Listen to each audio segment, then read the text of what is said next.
Recently, there have been increasing reports that Chinese athletes, officials and ordinary citizens are afraid to talk to foreign journalists. This trend is of great concern to the global community and raises questions about freedom of speech in China.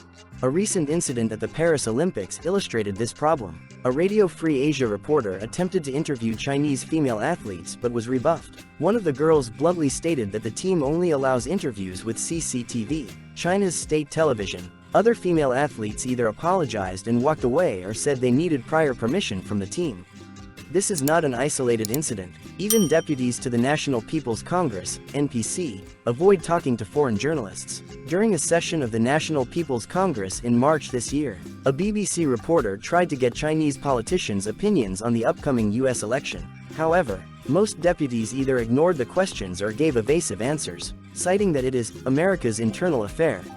This behavior is due to fear of possible repercussions. China has a strict system of information control, and any careless statement can lead to serious problems. There are known cases where citizens have been persecuted for giving interviews to foreign media.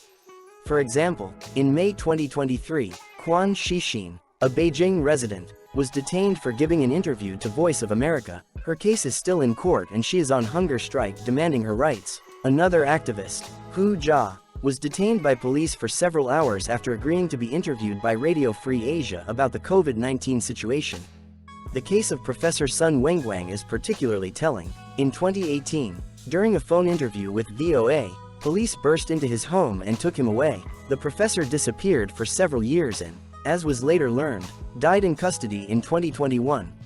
This climate of fear extends not only to ordinary citizens but also to officials. Chinese officials are often accused of simply reading out pre-prepared texts, incapable of improvisation and meaningful dialogue. This causes frustration among foreign diplomats and journalists. The situation is exacerbated by stricter legislation. In 2023, the Espionage Act was amended to further restrict the free exchange of information. Now even a few words spoken to a foreign journalist can be considered as disclosure of state secrets. Foreign journalists also face serious obstacles in their work in China. They complain of interference in their work, surveillance, and difficulties in obtaining visas. Many believe their phones and messengers are tapped. All this leads to the fact that the real picture of what is happening in China remains hidden from the world community. Local media are forced to limit themselves to official reports, and independent investigations become almost impossible. The case of journalist Zhang Zhan, who was sentenced to 4 years for reporting from Wuhan during the COVID-19 outbreak, shows how dangerous independent reporting in China can be. Even after her release, Zhang Zhan is likely to be under strict surveillance by the authorities.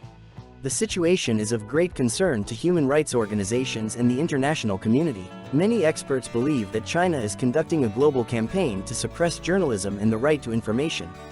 This trend is not limited to the field of journalism. Recently, a guide to identifying and combating the spread of negative energy and wrong views was published. The document even criticizes university professors for discussing topics such as freedom and democracy. In conclusion, freedom of speech and access to information are fundamental human rights and a necessary condition for the development of society. The situation in China is of great concern and requires the attention of the world community. Thank you for taking the time to watch this video. If you enjoyed the content, please give it a like and subscribe to our channel for further updates. We wish you a good day and hope you will value and protect freedom of speech in your daily life.